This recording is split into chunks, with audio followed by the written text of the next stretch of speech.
tardes a todos los que se están conectando. Muchas gracias por estar siempre presente. Muchas gracias por todos los saludos que estamos recibiendo.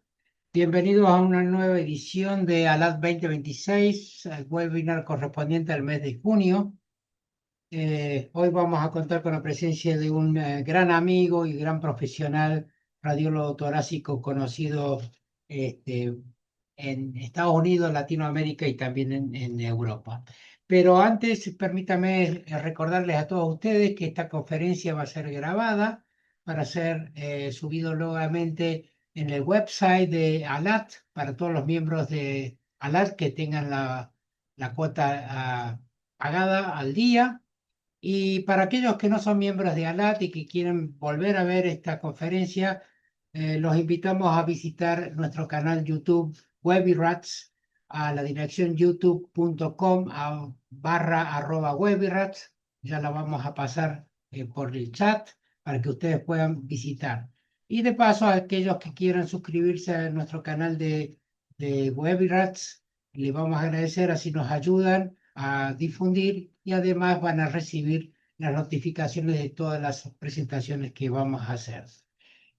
Bueno, sin más preámbulos, es para mí un placer presentar al doctor Santiago Martínez Jiménez, quien es uno de los referentes más reconocidos de la radiología cardiotorácica de Estados Unidos y Latinoamérica.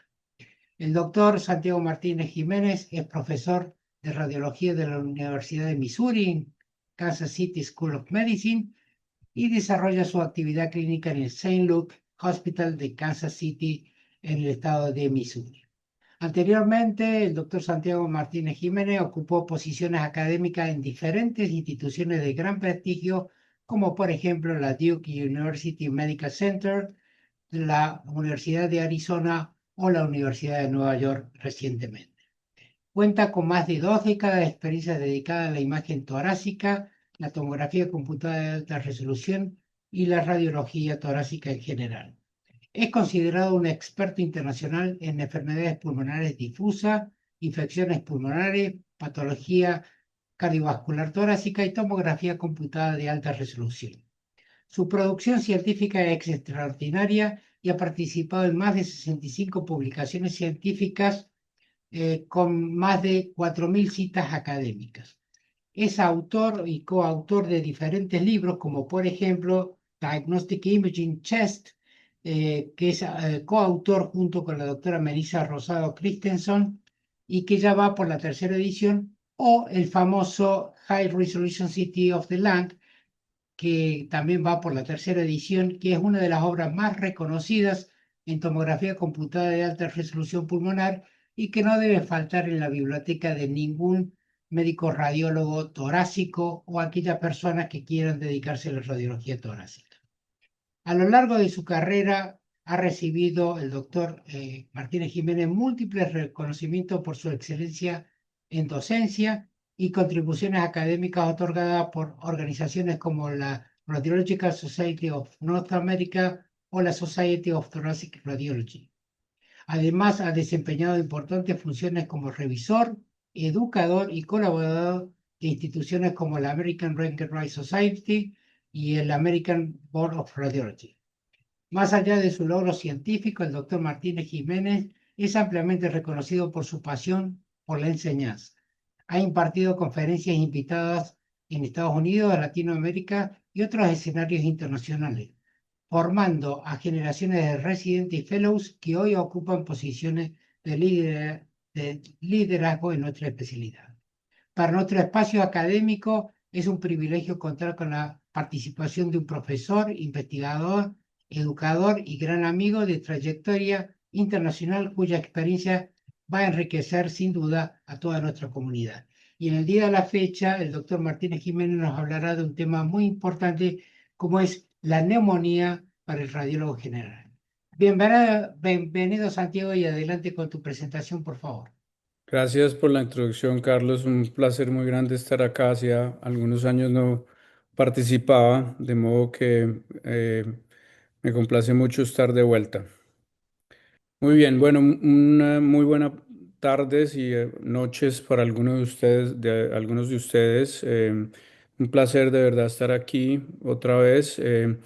Voy a hablar de un tema que es un tema bastante básico, pero ojalá al final de esta charla quede el mensaje de que no es tan básico y de que nosotros como radiólogos tenemos un rol fundamental en el diagnóstico y no solamente en el diagnóstico, sino en la sofisticación del diagnóstico de neumonía. Em, de modo que sin más quiero empezar contando una pequeña nota histórica. Yo me formé en radiología en los años 90 en Colombia, donde apenas la tomografía eh, existía, obviamente desde los 80 ya, pero no era, su uso no era tan endémico como hoy en día es. De modo que las neumonías se diagnosticaban en la radiografía y se siguen diagnosticando en la radiografía, pero digamos el rol de los radiólogos se limitaba básicamente a decir si había o no consolidación. Muchos años han pasado desde entonces y hoy, pues decir si hay o no consolidación es absolutamente insuficiente. Creo que nosotros como radiólogos debemos proveer una información más sofisticada y pues la idea del día de hoy es hablarles un poco de qué más información, más allá de decir que si el paciente tiene o no consolidación, nosotros podemos brindarle a los clínicos y al equipo clínico. Entonces, mis objetivos en esta tarde son, obviamente, revisar algunas de las apariencias radiológicas que son pertinentes a las infecciones. Voy a hablarles también de algunas situaciones en las que hacer el diagnóstico es difícil y cuáles son las estrategias para disminuir las fallas en esos casos. No todas las neumonías se ven en la radiografía, algunas porque son muy sutiles, otras porque están escondidas. Entonces de eso les voy a hablar también.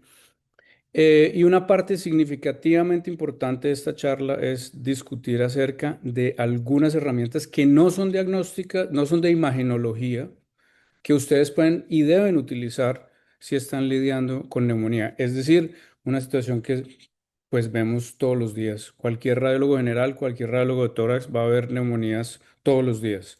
De modo que yo creo que es una charla que es bastante práctica y si quedan algunas ideas claras de cómo sofisticar el diagnóstico de neumonía, me sentiré complacido con los resultados. Eh, Como les estaba diciendo, las infecciones pulmonares son lo que llaman los americanos bread and butter, o sea, es una cosa muy común de todos los días que las vemos constantemente. Sin embargo, los invito a que se hagan estas preguntas, porque son preguntas pertinentes e importantes para entender por qué es importante reconocer ciertas particularidades de las neumonías. La primera pregunta es, ¿qué tan frecuentemente se nos pasan las neumonías en una radiografía? Y para todos ustedes que hagan radiografías y tomografías, estoy seguro que han visto muchísimas neumonías que son gigantescas neumonías que se nos pasan en la radiografía y cuando le hacen una tomografía al paciente las vemos. Vamos a hablar de algunas de esas son localizaciones difíciles. Em, Esa es una parte de esta charla. Otra situación que tal vez muchos de nosotros estamos muy familiarizados es la tuberculosis. En nuestros países la tuberculosis sigue siendo una infección endémica. Yo veo que con frecuencia en mi práctica los residentes e incluso los colegas con frecuencia llaman neumonía a las tuberculosis. Nosotros en Latinoamérica creo que somos un poco más dados a hacer este diagnóstico en la radiografía. Es más, yo crecí en un mundo de la radiología donde no hacer el diagnóstico en la radiografía de tuberculosis era considerado básicamente una incompetencia. De modo que creo que todos nosotros compartimos que somos buenos en eso, pero quiero hacer énfasis de todas maneras en que la tuberculosis es una enfermedad que con frecuencia se le pasa a la gente. Y también vamos a hablar cuáles son algunas estrategias para que no nos suceda esto. ¿Cuántas bronquiolitis infecciosas podemos o no ver una bronquiolitis infecciosa en la radiografía? Les mostraré algunos casos, es bastante difícil, pero muchas de estas infecciones, sobre todo en las fases iniciales, pues son bronquiolitis, no las vamos a ver. Y otra pregunta que me parece pertinente y que quiero que piensen durante la charla es, ¿los radiólogos deberíamos hacer alguna sugerencia microbiológica con las imágenes que tenemos? Y ya verán que yo tengo algunas ideas al respecto y me parece que en algunos casos, y se los haré saber durante la charla, pienso que el radiólogo debe comprometerse, no necesariamente con una etiología microbiológica, pero sí en ciertas ocasiones es bueno sugerir ciertas cosas. Y ya les hablaré en específico en cada una de estas. Esta charla es una charla mucho más grande y mi idea no, obviamente, a pesar de que Carlos me está diciendo que me extienda todo lo que quiera, creo que la gente solamente tiene 30 minutos o 20 minutos de span de atención. De modo que me voy a enfocar en lo más importante que yo considero que tiene esta charla. Aquí van a ver que hay algunas cosas que están tachadas, no, porque no voy a hablar de eso, porque haría la charla demasiado grande. Pero en lo que me voy a enfocar sí es en las apariencias imagenológicas. Hablaremos de las neumonías lobares, de las bronconeumonías, bronquiolitis. Voy a hablar de algunos patrones que es importante saberlos, como el patrón de neumonía organizada asociado con infección y algunas complicaciones como empiema y fístula broncopleural. Les voy a hablar lo que yo llamo el Survival Kit, que es especialmente para mis residentes, es cosas, sugerencias, herramientas para que no se nos pasen las neumonías, ¿sí? Y voy a hablar de las neumonías que se pasan más frecuentemente, no porque sean no porque sean difíciles de ver, sino porque están en sitios que son complicados. Pero si reconocemos esos sitios que son complicados, mi experiencia es que a mí se me pasan menos cuando yo sé que hay unos sitios que son más complicados, porque son sitios que yo miro en particular. A nadie se le va a pasar una neumonía en el lóbulo superior, bueno, pero sí se nos puede pasar una neumonía en el lóbulo medio, por ejemplo, o sí se nos puede pasar una neumonía en el segmento posterior del lóbulo inferior eh, izquierdo. Entonces vamos a ver algunas estrategias para eso. En laboratorios no voy a tocar este tema, pero lo que sí voy a tocar son los biomarcadores.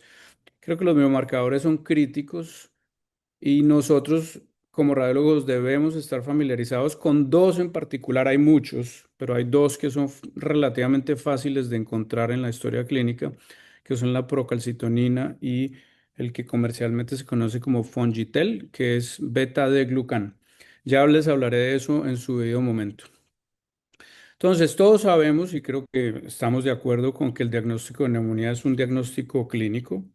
Es un diagnóstico en el cual hay fiebre, disnea, tos, producción de esputo y puede haber dolor pleurítico.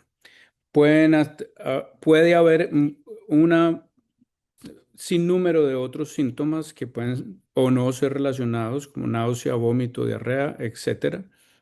Pero históricamente hemos dicho que la radiografía es el estándar de oro para el diagnóstico de neumonía. A mí esto me parece difícil, me parece un concepto difícil porque después de muchos años de practicar me he dado cuenta que incluso a una persona con experiencia se le siguen pasando las neumonías. Algunas porque son muy sutiles y no se ven, otras porque están en sitios que son difíciles de ver. De modo que seguimos diciendo que el estándar de oro es la radiografía y pues es nuestra primera utilidad. No podemos hacerle tomografía a todo el mundo que tengamos sospecha diagnóstica de neumonía porque simplemente pues no daríamos abasto. Pero no es una herramienta que sea ideal. Sigue siendo el estándar de oro, pero pues no es ideal. Entonces, entremos ya en la parte de las apariencias imagenológicas y como les dije, me voy a centrar en esto, en las neumonías lobares y en las bronconeumonías y las otras que están listadas acá. Las neumonías lobares son lo que yo llamo las neumonías prototípicas. Cuando yo le digo a mis residentes, ¿qué se imagina usted que es una neumonía prototípica, típica, la que si usted ve dice, esto es una neumonía y no hay nada que hacer? Esto. Esto es una neumonía prototípica, es una neumonía en la cual hay una opacidad, en este caso del lóbulo superior, con broncograma aéreo, que se puede ver en la radiografía frontal y en la lateral, que está delineada por las cisuras. Creo que cualquier persona que vea este caso diría, sin lugar a equivocarse, que es una neumonía. Esto es lo que es una neumonía prototípica, es decir, una neumonía lobar. ¿Ok? Las neumonías lobares, pues no tienen realmente mucho más que discutirse. ¿Sí? Sabemos que la bacteria que más frecuentemente se asocia con neumonías lobares es el Streptococcus pneumoniae, pero pues puede haber cualquier otra cantidad.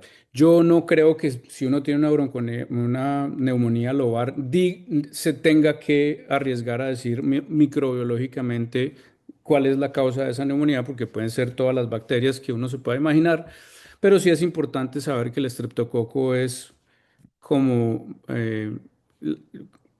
la causa más frecuente de neumonías lobares. Em, Algunas veces cuando vemos estreptococo, con frecuencia neumonía, con frecuencia sus pacientes desarrollan derrame paraneumónico y con frecuencia también empiema.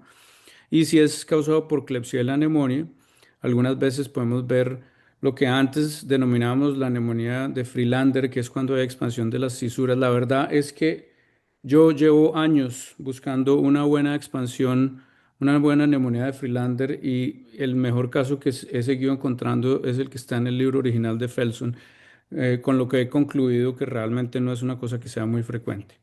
Este es otro caso que yo consideraría que es una neumonía prototípica, es decir, una opacidad con broncograma aéreo en la radiografía, en el lóbulo superior derecho.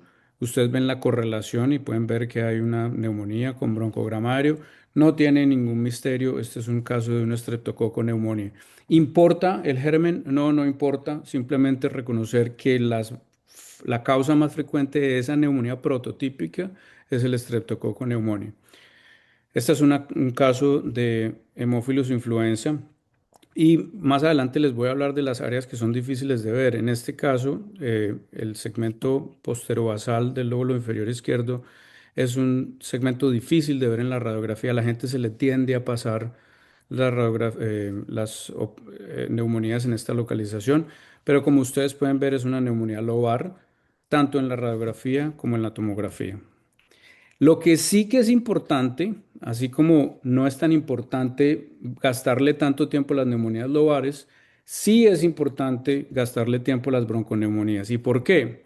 Porque las bronconeumonías pueden también ser causadas por cualquier germen, pero hay un germen que con frecuencia causa bronconeumonía y es el estafilococo aureus. ¿Puede el estafilococo aureus causar una neumonía lobar? Absolutamente. No hay duda al respecto. Pero lo que yo he visto con el correr de los años es que esa bronconeumonía, ya voy a ir al patrón, ya me entenderá mejor, cuando es causada por estafilococo aureus, uno ve un paciente que tiene unas opacidades mínimas un día y 12 horas después o 24 horas después se está muriendo básicamente de casi que en síndrome de estrés respiratorio agudo del adulto. Entonces, ese patrón bronconeumónico, para mí sí es muy importante reconocer y decirlo. Y con frecuencia, cuando yo veo un patrón bronconeumónico, pongo en el reporte que el estafilococo aureus es una causa frecuente del patrón bronconeumónico. ¿Por qué lo hago? Porque he visto suficientes pacientes que tienen bronconeumonía y progresan muy rápidamente. Entonces, déjenme mostrarles algunos ejemplos acá. Ah, Como les dije, la bronconeumonía la puede causar cualquier germen, incluyendo el neumococo, incluyendo el Haemophilus influenza, todos los que ustedes se puedan creer, pero el que es importante aquí realmente es el estafilococo aureus. Entonces, fíjense este paciente, por ejemplo, es un paciente con una radiografía que es anormal, no es esa neumonía prototípica que les mostré que consolida un lóbulo o un segmento de un lóbulo, sino que son opacidades en parches peribroncovasculares, en este caso bilateral. Les voy a dar aquí la tomografía mostrándoles. Este es el patrón que se llama bronconeumonía. Es un patrón en el cual la neumonía crece alrededor de el bronquio. Por eso se llama bronconeumonía. No es la neumonía lobar que les mostré, es esta neumonía a parches peribroncovasculares. Fíjense en este paciente lo que pasa. Este es para mostrarles que tiene también otras áreas. En este caso ya empieza a haber cavitación. Eso es otra cosa. Es difícil ver esta cavitación en la radiografía, en la tomografía pues es muy evidente, pero si ustedes tienen un patrón bronconeumónico con cavitación, prácticamente con seguridad pueden decir que eso es causado por estafilococo aureus. ¿Puede ser causado por otra cosa? Absolutamente puede ser causado por otra cosa, pero las demás no nos importan, la que nos importan es el estafilococo aureus. Entonces, un patrón bronconeumónico con cavitación es suficiente para un radiólogo poner, alertar, si no lo quieren poner en el reporte, lo entiendo, pero por lo menos alertar al clínico que ese patrón que están viendo, bronconeumónico con cavitación, con frecuencia es relacionado con estafilococo aureus. Yo he visto que esto progresa, fíjense, este es un caso para mostrar la progresión. Este es otro caso diferente en el cual hay una pequeña consolidación. Eh, Tal vez se nos pueda pasar en un mal día en este paciente. Este es un paciente con 12 horas de diferencia. Fíjense cómo progresa. Estas neumonías que progresan así de rápido generalmente son neumonías por estafilococo aureus. Entonces mi invitación es cuando ustedes vean un patrón bronconeumónico o cuando vean una progresión que es tan severa y tan rápida en la imagen, tienen que hablar de estafilococo aureus porque es la neumonía por estafilococo aureus es otro capítulo diferente, ¿sí? O sea, el estafilococo aureus es una enfermedad muy agresiva que produce neumonía necrotizante, no en todo el mundo, obviamente, pero que puede producir neumonía necrotizante que avanza rápidamente con neumatoceles y que los pacientes entran en falla respiratoria muy rápidamente. Em, Otra manifestación son las bronquiolitis celulares. Las bronquiolitis celulares son sumamente difíciles de ver en la radiografía. Con frecuencia se nos pasan y tal vez aquellos de ustedes que tengan el privilegio de hacer correlación de radiografía con tomografía, seguramente han visto infinidad de casos de bronquiolitis infecciosa que no se ven en la radiografía y que sí se ve en la tomografía. De todas maneras, cuando veamos bronquiolitis, si tenemos el- la posibilidad de diagnosticarlo en la radiografía o si lo vemos en la tomografía, hay ciertas entidades microbiológicas que se asocian más con bronquiolitis celular. Y el mejor ejemplo y la más frecuente de ellas es el Mycoplasma pneumonia. O sea, ustedes pueden ver una neumonía lobar causada por Mycoplasma pneumonia, absolutamente sí, pero lo frecuente es una bronquiolitis celular. Ya les mostraré algunos casos. También virus. Hace unos años hemos tenido en Estados Unidos una epidemia de virus sincitial respiratorio en adultos. Esos pacientes desarrollan bronquiolitis celular. ¿Qué vamos a ver en la radiografía? Muy difícil de ver. A veces no lo vemos, a veces vemos pequeños nodulitos. Les mostraré algunos casos en los que se podría alucinar que hay una bronquiolitis infecciosa y lo que vamos a ver en la tomografía pues son las esperadas nódulos centrilobulillares y las micronódulos en árbol en gemación o las opacidades del árbol en gemación o árbol en brote. Cuando hablamos de bronquiolitis infecciosa es importante hacer una diferenciación entre agudas y crónicas y pues no quiero entrar mucho en detalle de esto, pero obviamente si tenemos a la mano estudios previos en los que veamos que la bronquiolitis ya está allí, pues digamos que si hay un estudio previo en el que muestra que hay una bronquiolitis celular hace 6 meses y pues no ha cambiado o ha cambiado poco, pues eso no va a ser una enfermedad infecciosa bacteriana, sino probablemente va a ser algo más indolente como una micobacteria tuberculosa o incluso una micobacteria no tuberculosa. Entonces les muestro algunos ejemplos. Este es un ejemplo de Mycoplasma pneumonia. Difícil decir que esta radiografía sea normal. De pronto alguien empezando el día sin mucho cansancio en los ojos puede decir que hay algunas opacidades aquí en la parte inferior del hemitórax derecho. Esta tomografía se echa al mismo día y fíjense que hay una gran cantidad de nodulillos centrilobulillares que están respetando la cisura.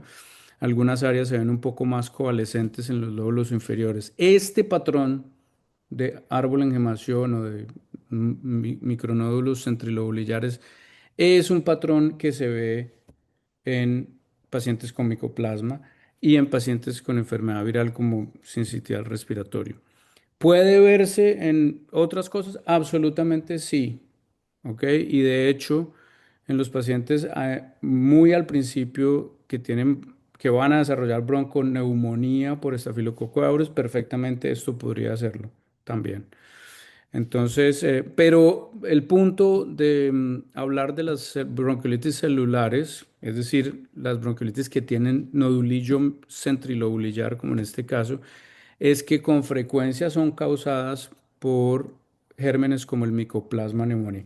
Y les voy a decir una cosa, si yo veo un paciente en urgencias con clínica de neumonía, con fiebre, producción de esputo y con este patrón en la tomografía, con frecuencia yo pongo en el reporte que el Mycoplasma pneumoniae produce este tipo de neumonía frecuentemente. ¿Por qué lo hago? Porque pienso que es eh, importante para los clínicos y para los médicos de urgencia saber que estamos ante una neumonía. O sea, que el hecho de que no haya una consolidación o una bronconeumonía no quiere decir que este paciente no esté infectado, ni quiere decir que sea menos grave. Esto es muy grave. Esto es una neumonía multilobar por Mycoplasma pneumoniae que tiende a producir inicialmente. Ahora, si ustedes no tratan a este paciente y se esperan varios días, lo que va a suceder es pues, que el paciente sí va a desarrollar una bronconeumonía difusa bilateral y ya la cosa es más complicada. Pero en el capítulo de las neumonías, de las bronquiolitis bacterianas, el micoplasma es por mucho la causa más frecuente de bronquiolitis aguda de origen bacteriano. Este es otro paciente muy similar, si ustedes se fijan, es un paciente absolutamente muy similar con opacidades en árbol en gemación bilaterales en ambos lóbulos inferiores, engrosamiento bronquial. Perfectamente podría ser un micoplasma, en este caso resultó ser un virus sincitial respiratorio. El virus sincitial respiratorio es un virus interesante de saber y de reconocer, porque lo que produce es una bronquiolitis. Y si ustedes tienen la oportunidad de ver pacientes pediátricos, pues recuerden que los pacientes pediátricos con frecuencia hacen bronquiolitis por virus sincitial respiratorio. Es decir, ese patrón que nosotros vemos en influenza o en COVID, que es de un patrón de neumonía de organización y del cual voy a hablar más adelante, no es el patrón que vamos a ver en virus sincicial respiratorio. El que vamos a ver en virus sincicial respiratorio es esta bronquiolitis celular con eh, gran cantidad de nódulos o micronódulos centrilobulillares.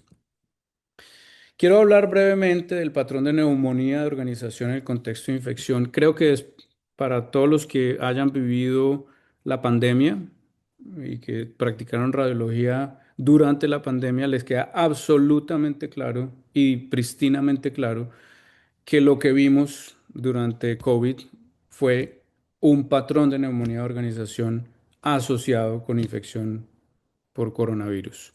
Pues resulta ser, y para mí fue súper interesante vivir la pandemia, aprendí un montón de cosas que no sabía.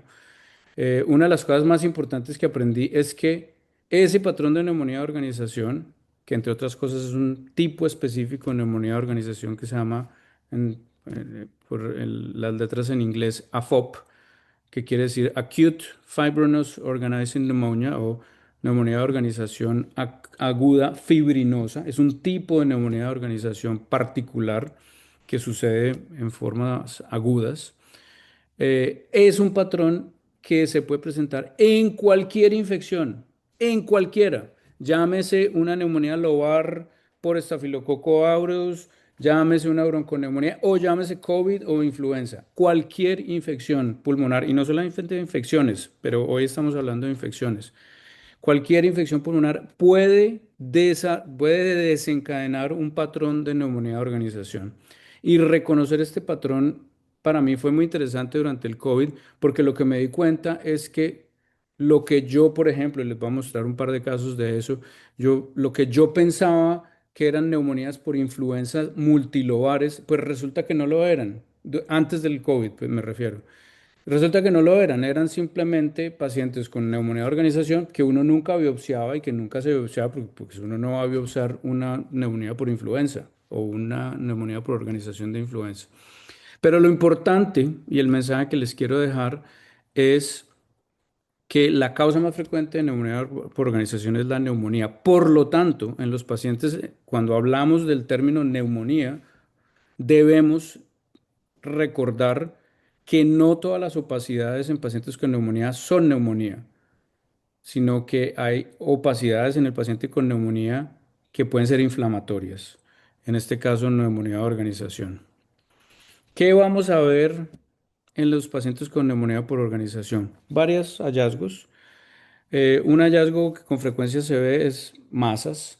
Estoy seguro que aquellos de ustedes que hayan practicado radiología por algún tiempo se habrán dado cuenta de casos de masas espiculadas, nódulos espiculados que parecen cáncer, que les hacen una tomografía, parece cáncer, que les hacen un PET y tiene captación de glucosa y que obviamente los llevan a cirugía, les resecan el nódulo que parece un cáncer y termina siendo una neumonía por organización. Bueno, esa es una de las manifestaciones y ante esa manifestación realmente nosotros no tenemos mucho que decir, ¿me entiendes? Porque si hay algo que parezca cáncer, huele a cáncer, se comporta como cáncer en el PET, pues simplemente son diagnósticos de exclusión.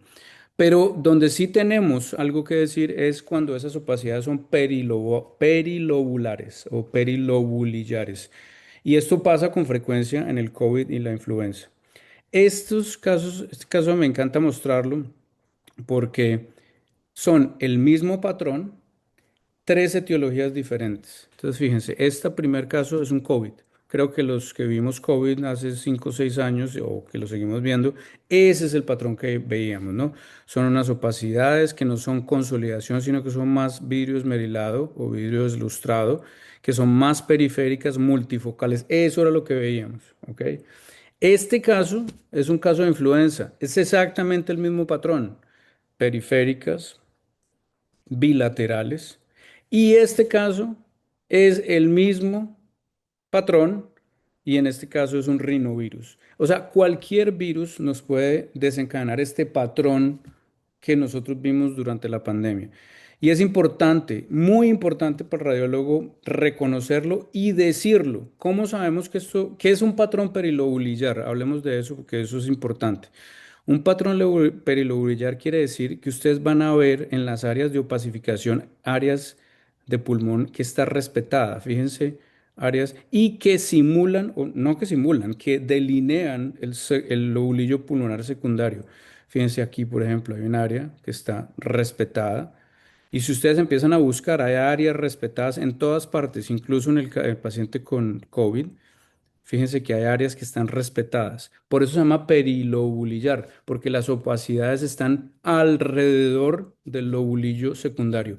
Ese patrón perilobulillar es prácticamente patognomónico de neumonía por organización. Ahora, lo van a ver también en neumonías por organización que no están asociadas con infección. O sea, no es un patrón que necesariamente sea específico, pero en el contexto de infección, si ustedes tienen pacientes con opacidades periféricas en vidrio esmerilado o deslustrado con distribución perilobulillar, esos son los pacientes que tienen neumonía de organización. ¿Por qué es importante para el radiólogo decir, reconocer esto, ponerlo en su reporte? Porque resulta que estos pacientes se benefician de corticoides. Entonces, incluyendo los pacientes con COVID, incluyendo los pacientes con influenza y cualquier tipo de infección viral que haya desencadenado un proceso inflamatorio de neumonía de organización. Entonces yo creo, antes, cuando yo pienso, esto es lo que les estaba contando, mi anécdota personal, antes del COVID, yo a esto le llamaba neumonía multilobar. Siempre le llamé neumonía multilobar y, y las personas con las que yo trabajaba, que tenían más experiencia que yo, también le llamaban neumonía multilobar. Bueno, esto no es neumonía multilobar, es neumonía de organización. Y es terriblemente importante para el radiólogo decirlo, decírselo al clínico. Si no lo quieren poner en el reporte, lo entiendo, yo lo pongo en el reporte. Si yo veo un patrón de estos, yo lo pongo como un patrón de neumonía de organización. Y si el paciente está con una infección, si tiene COVID, si tiene influenza, pues con mayor razón lo voy a decir porque es un patrón y resulta que el clínico no tiene el conocimiento ni la experiencia para diferenciar este patrón de las bronconeumonías que ya les mostré. Pero nosotros sí, y ese es el espíritu de esta charla, la sofisticación del diagnóstico de neumonía. Es importante para nosotros diferenciar neumonías de neumonías por organización secundarias a infección. Y digamos que este es uno de los grandes puntos de esta charla.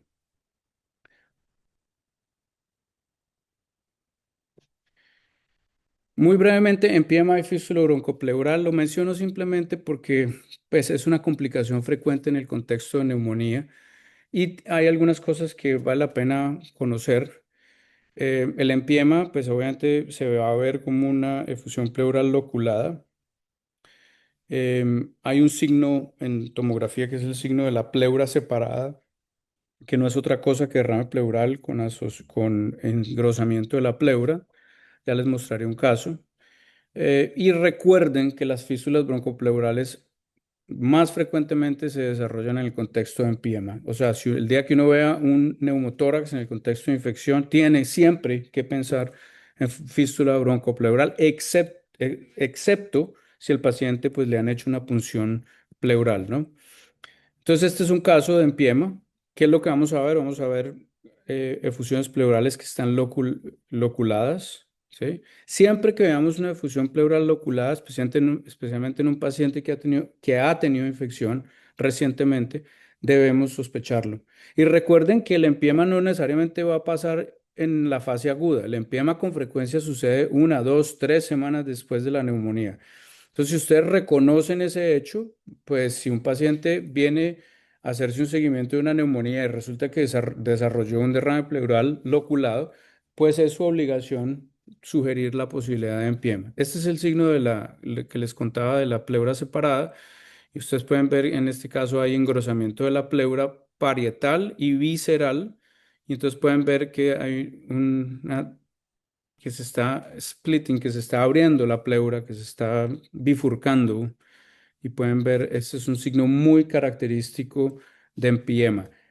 ¿Todos los pacientes que tienen esto tienen empiema? No, hay algunos pacientes que tienen efusiones pleurales exudativas de cualquier razón, por cualquier razón que sea, no necesariamente empiema, pueden desarrollar eso también, pero en el contexto de un paciente con infección, si ustedes ven esto, o un paciente que ha tenido infección recientemente, si ustedes ven esto, deben sugerirlo. Em, Hay un signo que a mí me encanta, que se ha ido popularizando, además lo escribió el doctor Franquet y el doctor Sanjeev Bala en Barcelona y Malincrot y en la Universidad de Washington, que es el signo del pomegranada. ¿Qué quiere decir este signo? Este signo quiere decir que si ustedes tienen un hidroneumotórax con un nivel hidroaéreo, pero ustedes ven burbujas en la parte de la transición entre el aire y el agua o el nivel líquido, esas burbujas lo que indican es que es un exudado. Importantísimo. Y si ustedes hacen una reconstrucción, lo que van a ver es esto, que se parece, digamos, a esta fruta que es la granada, ¿no? Si ustedes ven estas burbujitas, esto es una reconstrucción a través de este plano coronal, ¿no? Si ustedes ven esas burbujas, ese derrame es un exudado.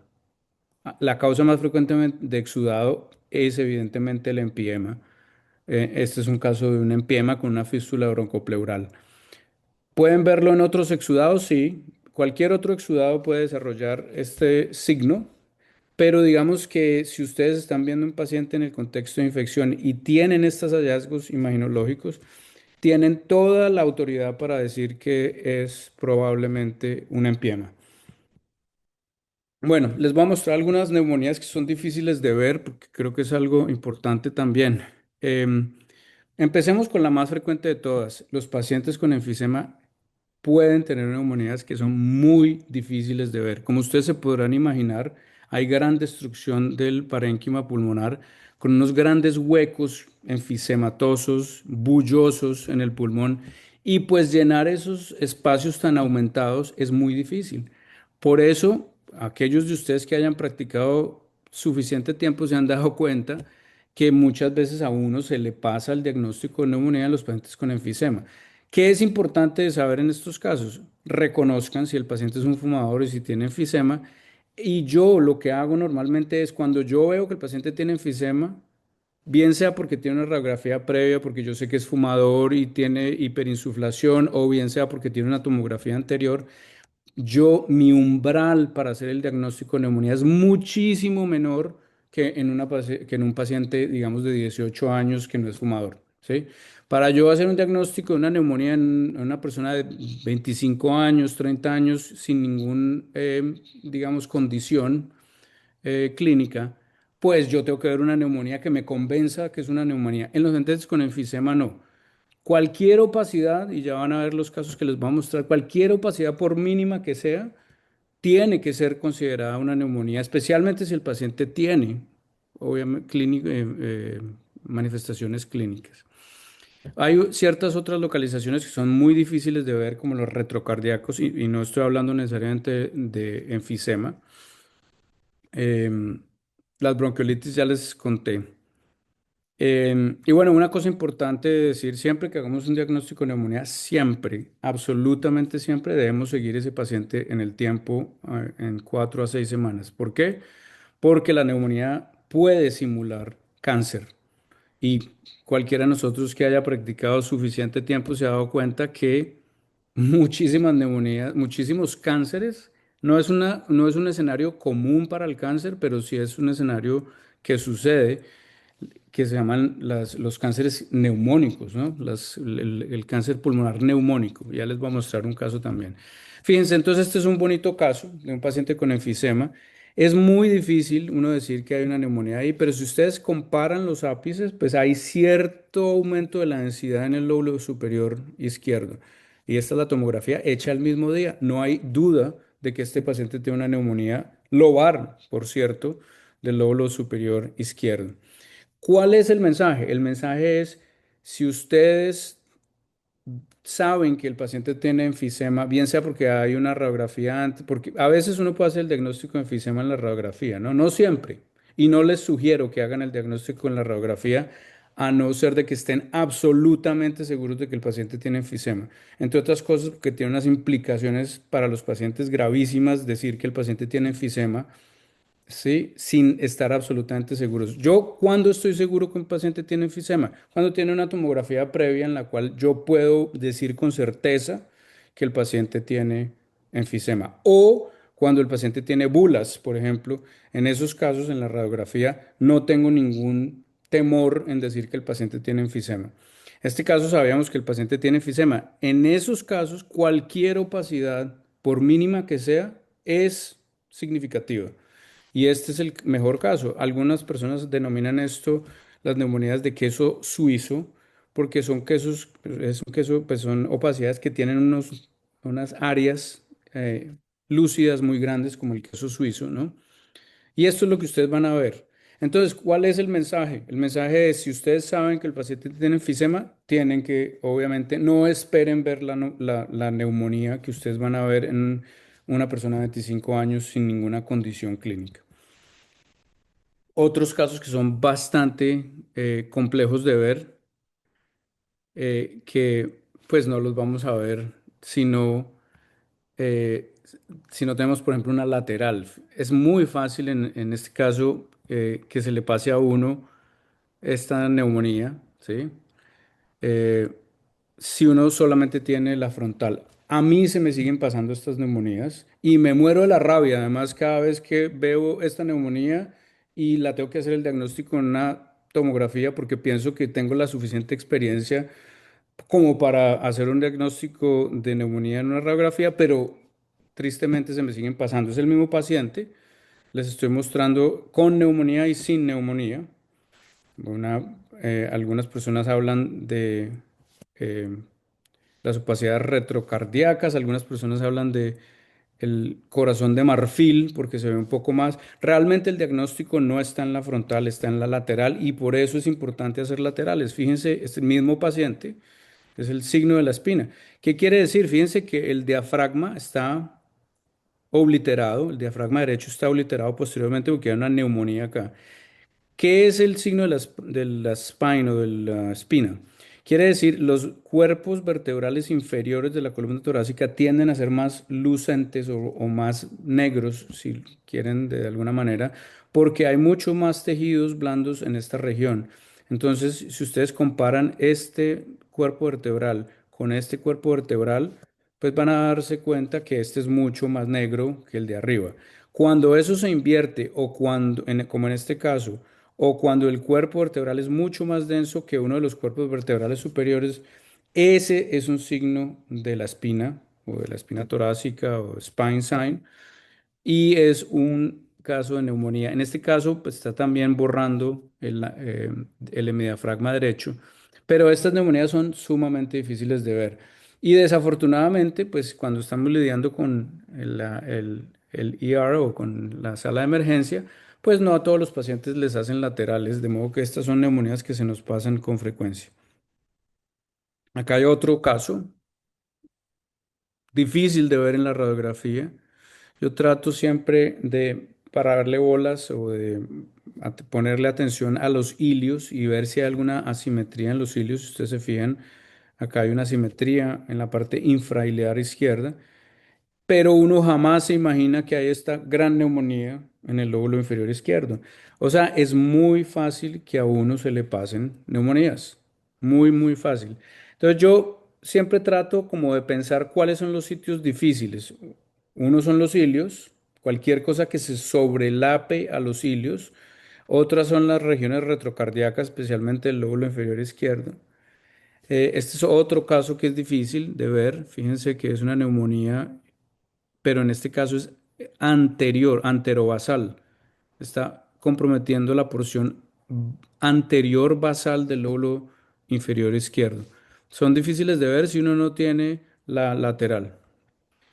Entonces, pues esa es la vida, ¿no? La vida, la vida del radiólogo es desarrollar herramientas que le permitan hacer diagnósticos difíciles, porque es que resulta que la neumonía cualquier persona. ¿Sí? El clínico la puede diagnosticar, el de la sala de emergencia la puede diagnosticar, la enfermera la puede diagnosticar. Pero nosotros como radiólogos, estos son los casos en los que podemos aportar. Quiero cerrar este capítulo y antes de entrar a los biomarcadores, que es la parte final de mi charla, hablando del cáncer como un simulador de neumonías. Fíjense que esto parece una neumonía del lóbulo inferior derecho. Creo que cualquier persona perfectamente diría que esto es una neumonía, consolidación del lóbulo inferior derecho. Van a la tomografía, en la tomografía también parece una neumonía. No hay ninguna razón para pensar que esto sea un cáncer y sin embargo es un cáncer.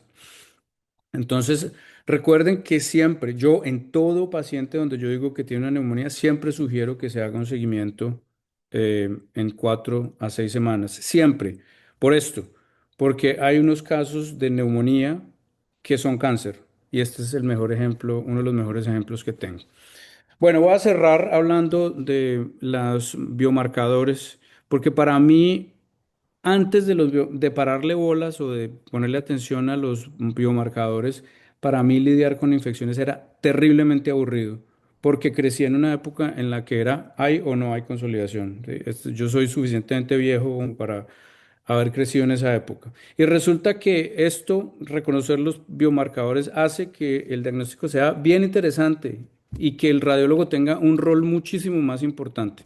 Entonces hablemos rápidamente de la procalcitonina. Como seguramente ustedes se acuerdan que la procalcitonina es una hormona que está relacionada con el metabolismo del calcio. Sin embargo, es un marcador de reacción aguda también. y es muy útil para diferenciar entre procesos bacterianos y procesos virales. Los procesos virales tienden a no elevar o elevar marginalmente la procalcitonina, mientras que los procesos bacterianos tienden a significativamente elevar la procalcitonina. O sea, es una buena forma de discriminar.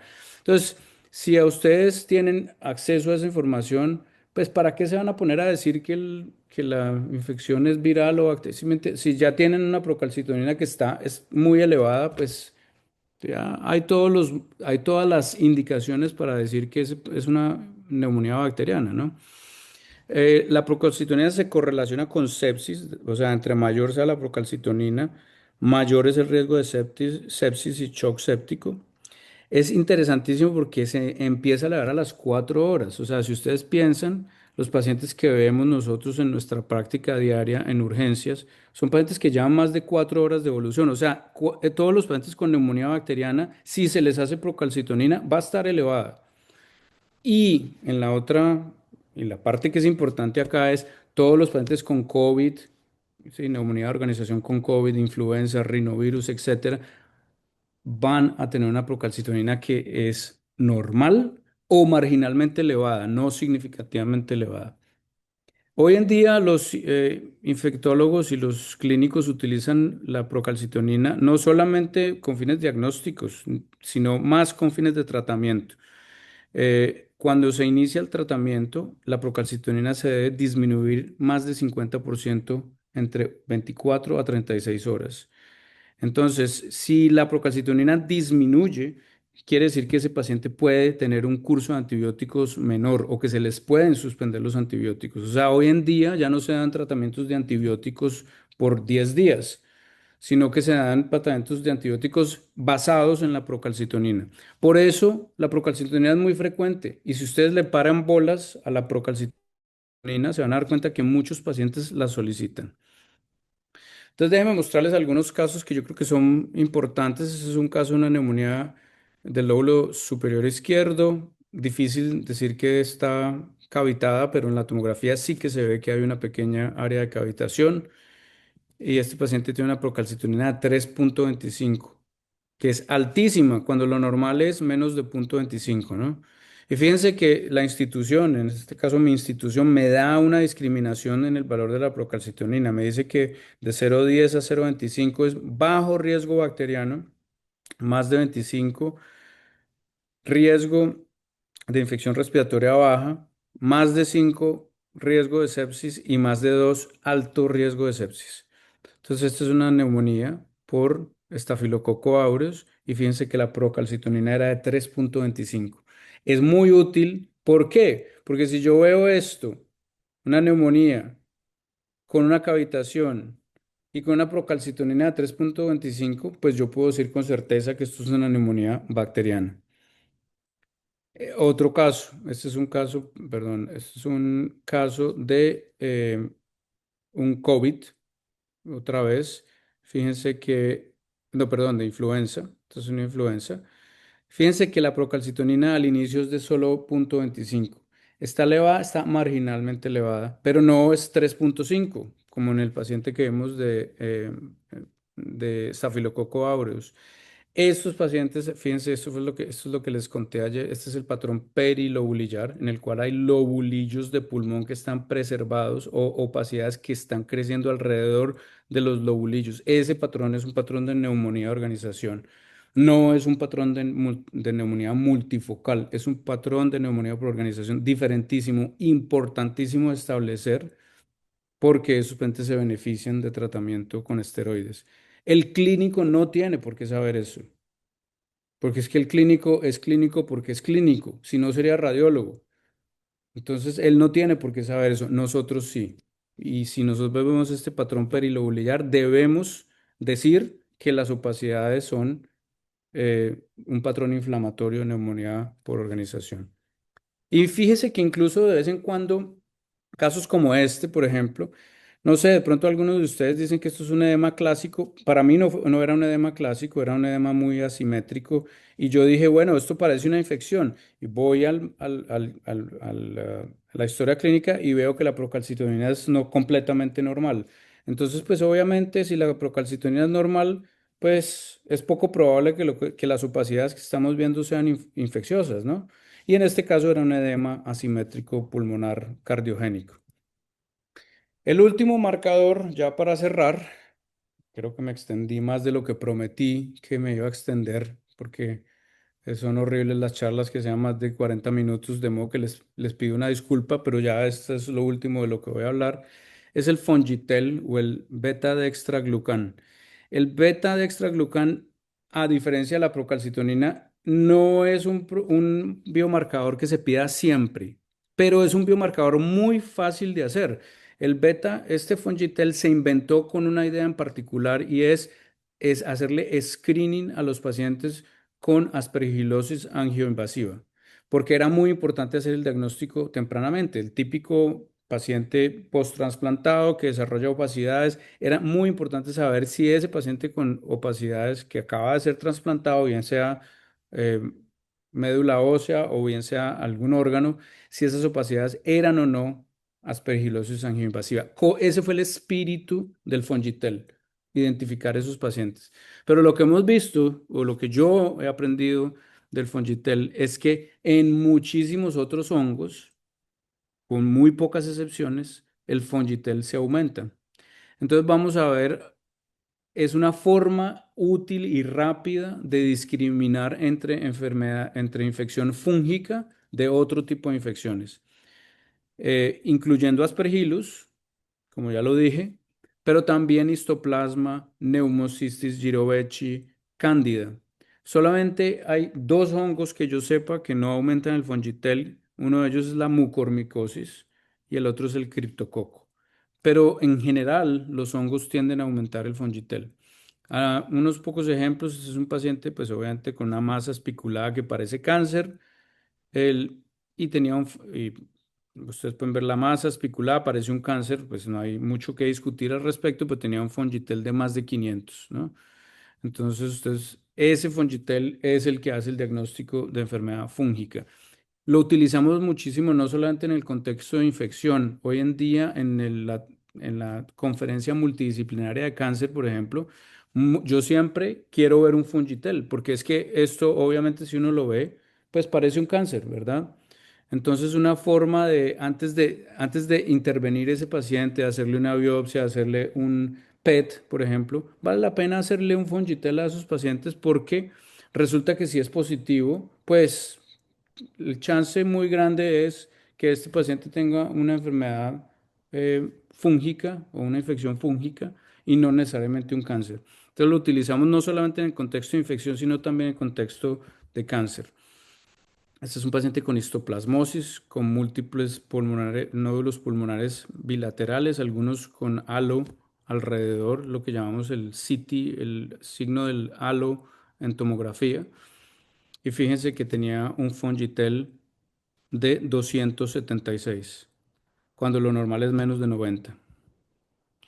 Este es un paciente con PCP, neumonía por Girovechi, súper útil. Fíjense que vemos muchos pacientes con neumonía por Girovechi y pues es útil en esos casos. Perfectamente uno podría decir que esto parece un edema pulmonar, ¿no?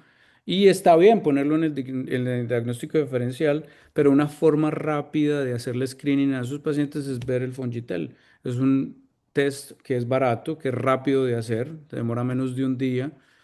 Y si tenemos acceso a ese Fongitel, pues rápidamente nosotros podemos decir que lo que estamos lidiando acá es con una infección fúngica.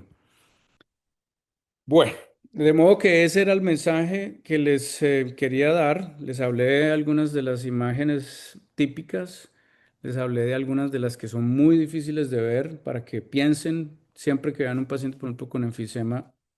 Acuérdense que su umbral para hacer diagnóstico de neumonía tiene que ser diferente del umbral en un paciente sin ninguna condición clínica. Y empiecen a ponerle atención a los biomarcadores, especialmente procalcitonina. Para mí es terriblemente importante y mi práctica se ha vuelto muchísimo más fructífera y muchísimo más sofisticada por una cosa que es muy simple, como los biomarcadores procalcitonina y el Fongitel. Hay otros, pero pues esos son los que utilizo con más frecuencia. Entonces, pues se termino diciendo que la radiografía de tórax continúa siendo el gol estándar. Es un gol estándar bastante imperfecto, pero sigue siendo el gol estándar para el diagnóstico de neumonía. Y haciéndoles una invitación para que hagan un diagnóstico que sea más sofisticado. Hay más información en las imágenes que nosotros le podemos dar al clínico y traten de identificar esa información y de proveérsela al clínico. O sea, en la época en la que el rol del radiólogo era decir hay o no hay consolidación, es una época que ya no, en la cual ya no vivimos, ¿ok? Entonces tenemos que evolucionar con eso. Y otra cosa que pues, creo que es importante es poner mucha atención a los biomarcadores. Cada vez que yo hablo de biomarcadores, la gente queda muy impactada porque generalmente los radiólogos, además, porque generalmente no lo saben.